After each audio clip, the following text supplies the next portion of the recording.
Welcome back to 8 Cubes. I'm KMBest. He's Lambyseries. We have a ton to talk about, not just the current, very interesting metagame, but the massive shakeup that's dropping on Tuesday with 5 new cards coming out.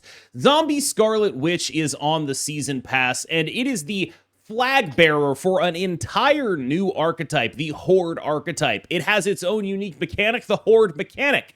When you Horde, you create a 0/0 zombie token, 0 cost, 0 power, and you give it however many power is equivalent to the Horde. So for example, for Zombie Scarlet Witch, she says when you play a card on her location, Horde 2, that means the first trigger will create a Horde, and every successive Horde trigger from her and other cards will make that Horde bigger. This is a 3/2 that effectively has text similar to Old Angela. When you play on that location, you get 2 points. So, Lamby, what do you think of this more modernized take on Old Angela, who was notably a very broken card in her time, but we don't live in her time anymore? Yeah, so everyone remembers who played then, remembers how Angela was insane at a 2/0 with her original effect. So this one is kind of a similar thing whereby they are introducing a scaler for this new archetype. I feel like this is one good way to start making people want to play like a new archetype, right? Because they're clearly trying to push in this direction, which is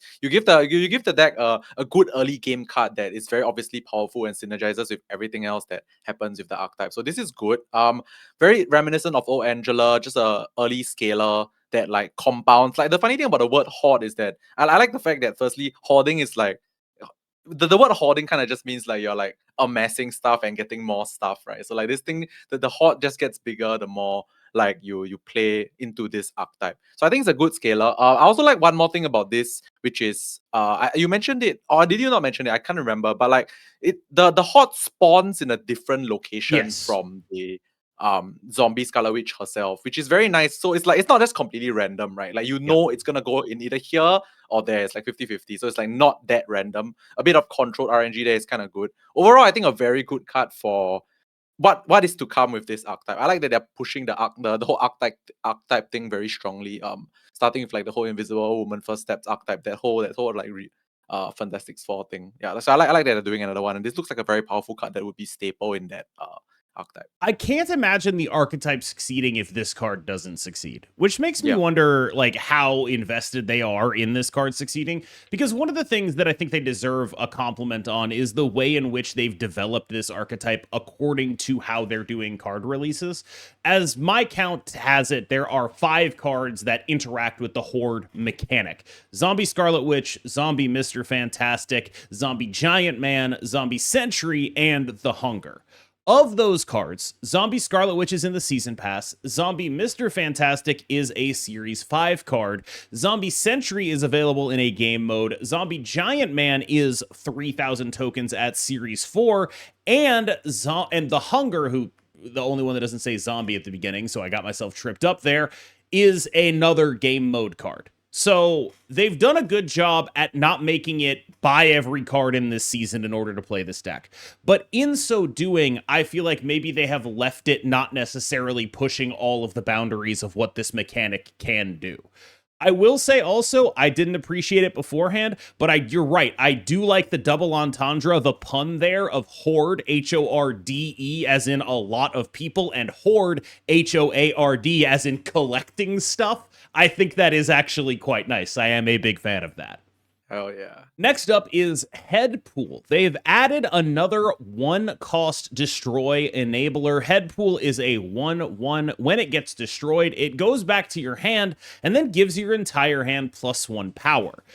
This is the premium season pass card, which means it is available both on the premium season pass and as a Series 5 card as soon as the season starts. First of all, kudos to Second Dinner for continuing that policy.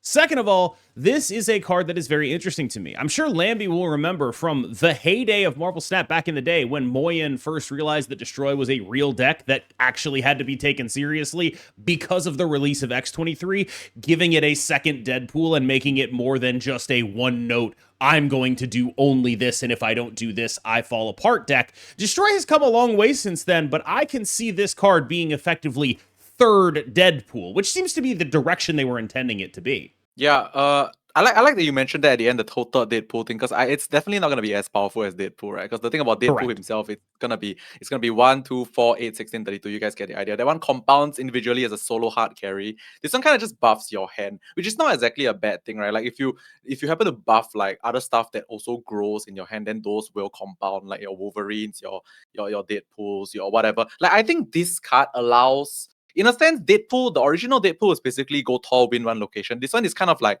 uh allocate your assets everywhere. Like it buffs everything. So you kind of have like, if you have, okay, so basically this guy, I think I know what I want to say of this guy is that it's better to buff many things that cost low than like a few things that are high cost, because when they cost low, you can play them all out on the final turn or the final 2 turns. So ideally with a Headpool style destroy deck, you want to be buffing a lot of small things instead of just certain big guys. Like maybe you don't even, it's gonna sound like blasphemy, but maybe you don't even need to play now in this deck. You just play a lot of like super small things that you can just flood Sarah style on the final turn, because the benefit of Headpool is buffing a lot of small things and playing them all, right? So that's why I think the direction might be for Headpool. Yeah, I do wonder about that because my instinct with Headpool is just I want to put it in the normal destroy deck, and it's just like a card that I play, right? Like I don't really care about so much as just like I have another 1-drop that doesn't die when I destroy it. That means that I can just put it in and I don't waste my energy when I'm X23ing. And maybe the combination of this and X23 can do a reasonable impression of my Deadpool draw,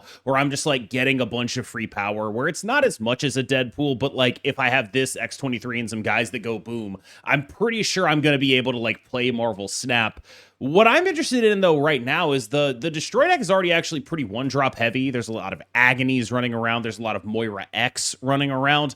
I don't know if it necessarily has room for this. I will say it is kind of slick to be blowing up Headpool and buffing Agony, and then that allows you to draw your Deadpool much later. If you are doing something like that, if you have like an Agony with 5 power, suddenly your Deadpool gets to 12 on a turn 5 Deadpool, which is very, very rare and very legit.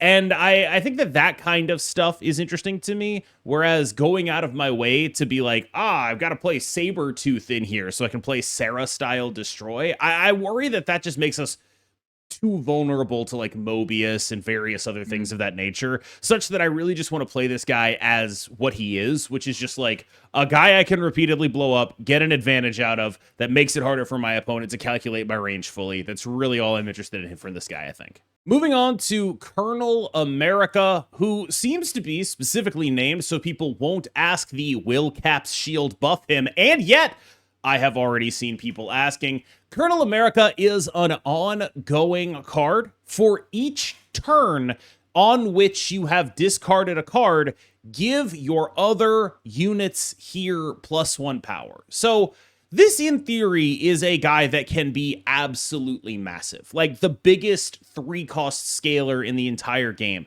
But what he's asking you for is so hard to deliver on. Finding a deck that is constantly able to discard. And there is a card that we're going to talk about that will help that part, but also a deck that is constantly discarding, that is discarding the cards that it wants to discard, and also, while discarding, is still able to fill up a lane to benefit from this. These are two very diametrically opposed incentives. Invest heavily in making this mechanic work by getting rid of your resources, and then also somehow with those limited resources fill up that lane and then also win another lane. It's a very hard quest to do. Now, the upside is the power that this guy provides is actually very high, but how do you actually go about building something like this? Has there been a card in Hearthstone? Can you give me an example, actually, of a card that succeeded, that everyone looked at and was like, that's too confusing? Or alternatively, a card that failed because it was too confusing and the quest was too convoluted, despite it being a genuinely powerful thing to do?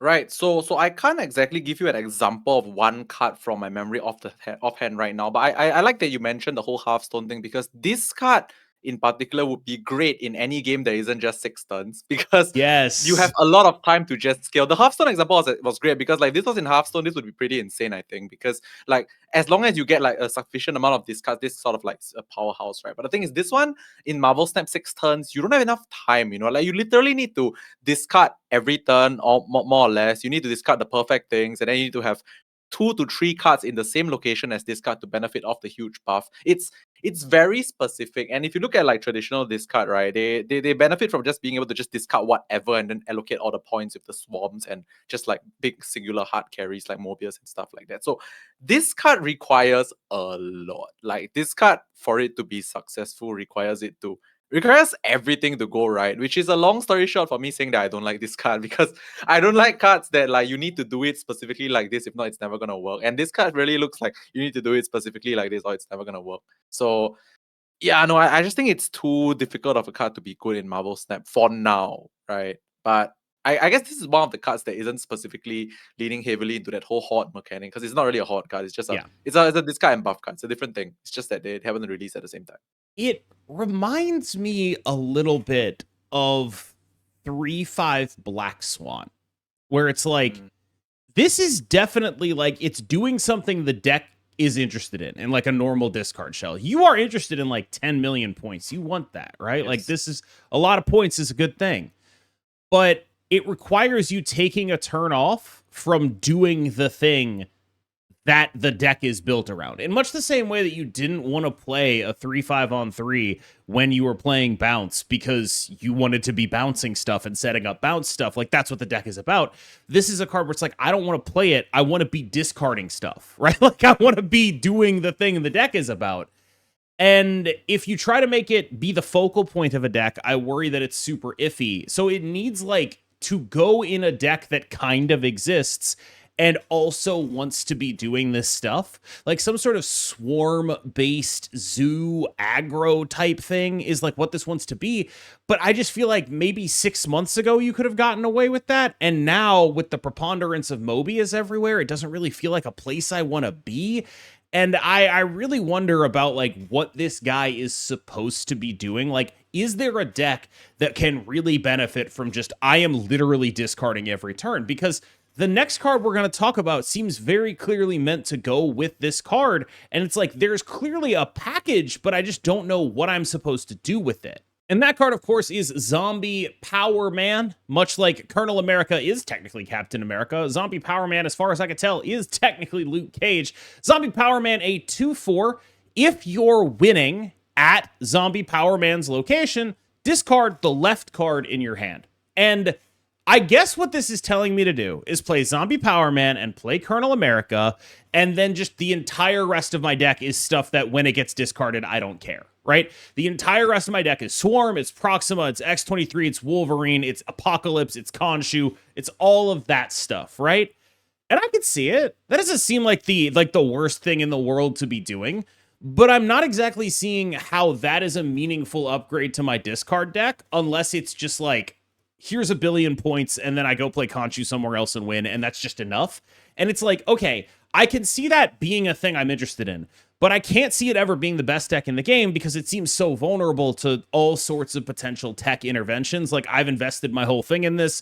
They play Mobius, and then they Enchantress my Colonel America, and I die. And it's just like, there's just kind of a lot of like, oh, I'm pretty much not going to be able to survive if people ever try to target this, which is the worry that I have for it. But do you think we can even get to the point where people feel like they have to target this with these combinations of cards? Man, I don't think I'm gonna get to that point. Honestly, I look at this card and I can just straight up tell you that I don't like this card. Like the thing about this card in this card, right? Like, so you mentioned something along the lines of like, you want to build a deck. We want to build a deck that's like, you are winning on board. You discard whatever you discard from the left side of your hand doesn't matter because you just want to be discarding constantly, right? But the thing about all these decks that like want to be discarding constantly, would in theory not caring about what they discard, is there is always one like king or queen card, right? Like the Hela or like your Modok or whatever. Like there is always one card that if you discard, you for sure lose. So you cannot, and you have no control, right? Like you don't really have control of when that is going to happen because you don't know what's going to be on the left of your hand, literally because the cards are random and you cannot shuffle your hand, obviously. And you also don't know when you are going to be like always winning a certain location. What if you are planning to discard the left 2 cards and then keep the third one, but then if your opponent suddenly wins one location, you just screws up the whole like timing and order, and with only 6 turns in the game,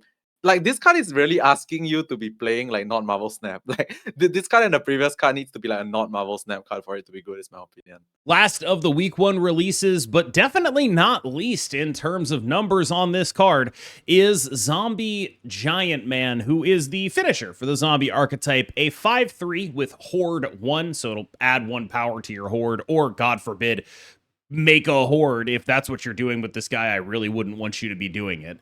And gain the power of the Horde. So you really only play this guy when you have already scaled up the Horde. And I think it's a very interesting decision to release him at the beginning of the season, because I can't imagine it's good to play him. Like, I guess let's zoom out. Largely, my instinct is that the cards I like in the Horde set are Zombie Scarlet Witch and Zombie Mr. Fantastic. They're undercosted scalers that are just good numbers that I can play in other decks. I don't know if I'll be playing Zombie Giant Man or the Hunger or Zombie Sentry. But if you are, that's the only time you're going to be able to justify Zombie Giant Man, is when you're playing all the other ones. And they're not going to come out for a while because they're in the game modes, Zombie Sentry and the Hunger. And I think that if you wanted people to play a full zombie deck, it's like, I almost don't know. I don't know. I do think that like we'll have a lot of the zombie stuff by the second week, right? Zombie Mr. Fantastic will come out. It'll be like a reasonable and interesting space to be in. But I will say this. I think that this is an awkward spot to release Zombie Giant Man in. The Horde counts as randomly. Okay, so wait, the Horde counts towards Mockingbird, right?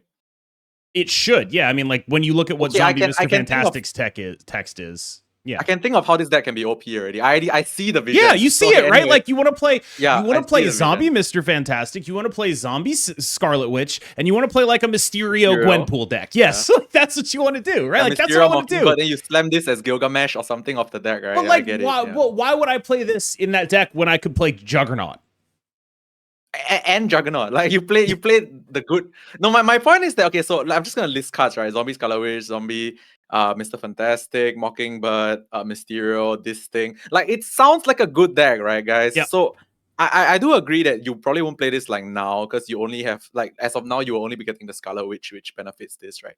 But it sounds like a really good deck, and this sounds like really a lot of points, you know, this card, if you build up to it. I'm optimistic. I think like we don't like to say things like, oh, buy this card, it's gonna be good in the future. But like I can see the very near future that this is possibly good. So buy the card, is my opinion. That's not where I'm at on it. I'm pessimistic on this guy. I'm optimistic on the deck you're describing. I'm pessimistic that I want to play a 5-drop in it.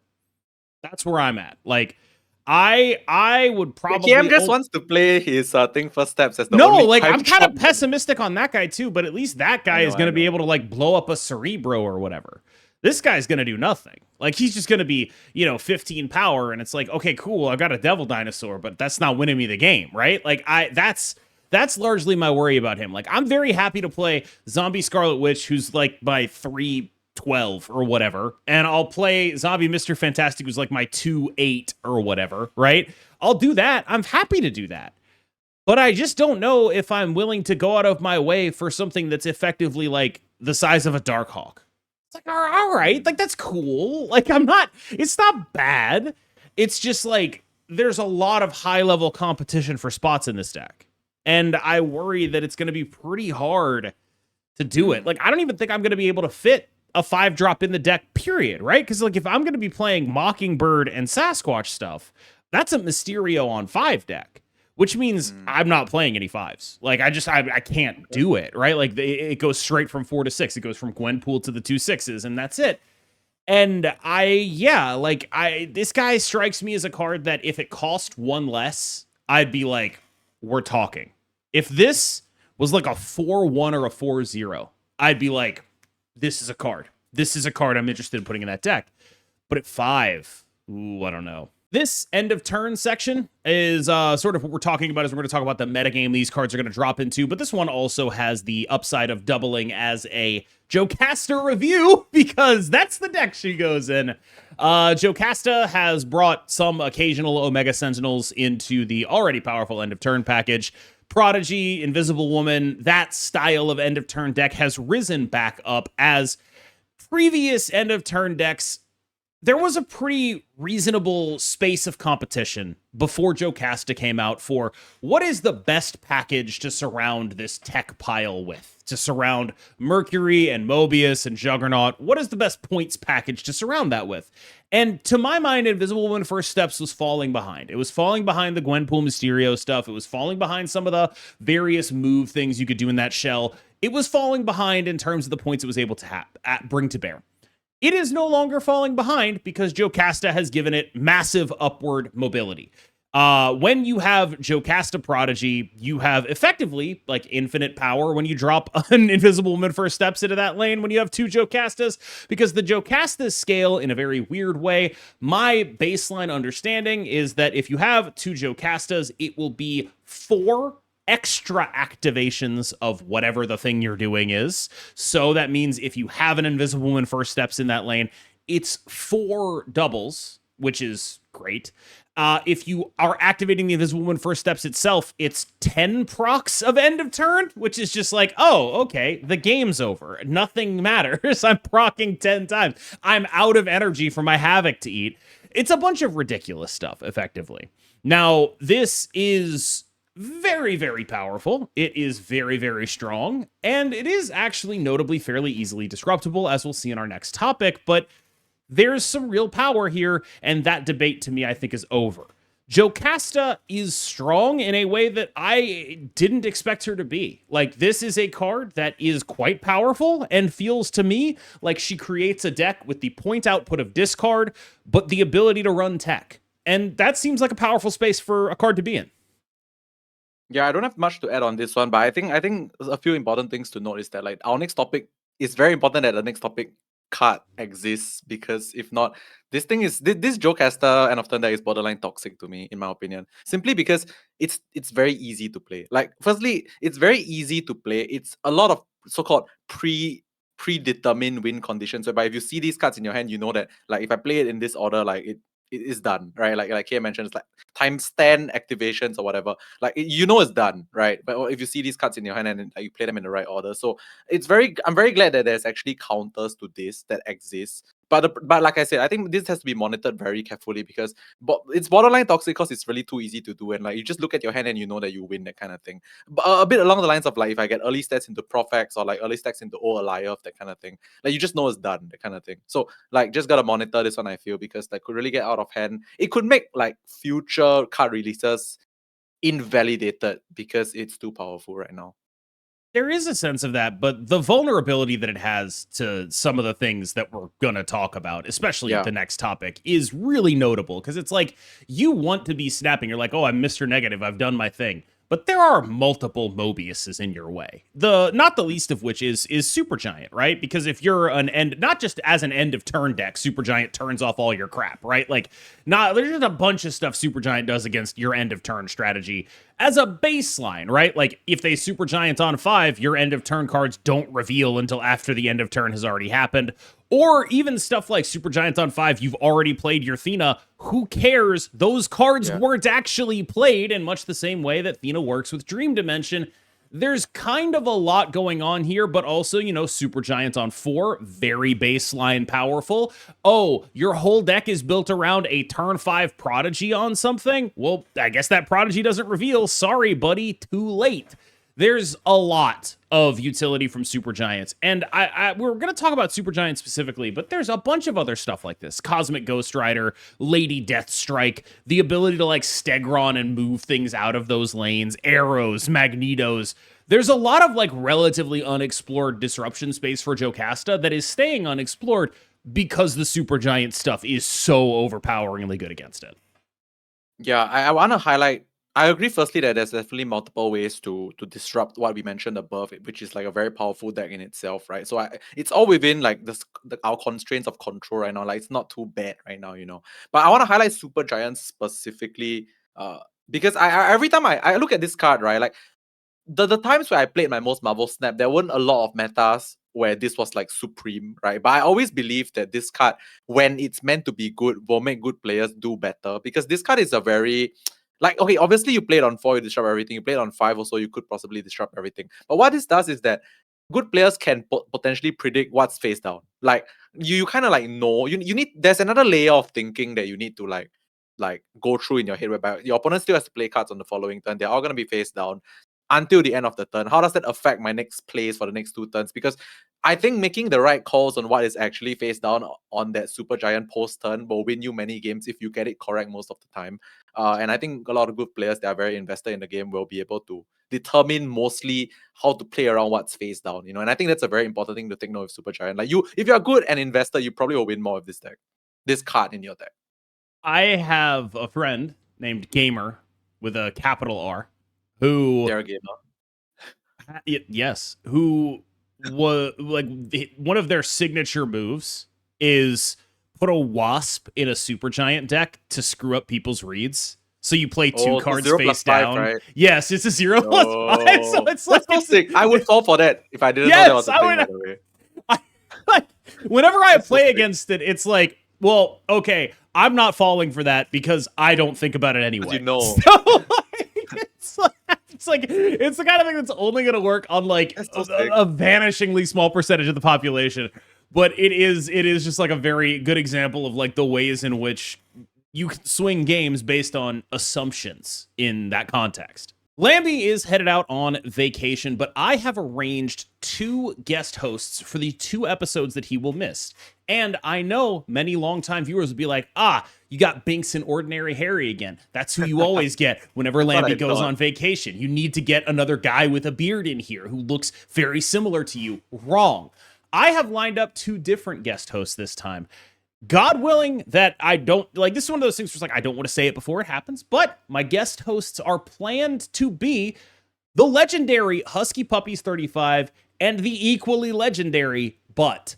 So we're going to bring on some real fun guest hosts for the next few episodes of 8 Cubes while Lamby is on vacation. Thank you so much to the people who agreed to guest on the show, and of course to Lamby for doing this for as long as he has. Do you want to talk about your vacation a little bit? Yeah, no, I first want to talk about like Bart and Husky, because like when it comes to relevance to the competitive meta, like I had my time, but these guys at this point in time, if I was to play with them heads up, I was probably gonna lose like most of the time. These guys are like legit good players, right? So I'm very excited to watch the episodes on my vacation when I'm not here as well. They will definitely provide very relevant competitive insights. Maybe not as a beautiful personality as me, I don't know, but like they will definitely. But they will definitely provide very relevant competitive insights, even more relevant than me, by the way. So I'm also very excited to watch the episodes. And yeah, I'm going on vacation for 2 weeks because this has been a very tough year for me. Not in a bad sense, like a tough, but I want to do like the stuff kind of year for me. So these 2 weeks I'm gonna be off, just enjoying myself, and I'll be back in 2 weeks. Hopefully the meta is filled with zombies. I do hope that it's gonna like, you know, like be a good archetype that people want to play and not just like forget about them. So yeah, see you guys in 2 weeks, by the way. All right. Thank you so much for everyone who watched this video. Remember to like and subscribe. Check back in next week for the first of our special guest hosts. Wish Lamby best of luck on his vacation. I have been KMBest. He has been Lambyseries, and I will see you in the next one, and he will see you in 3 weeks.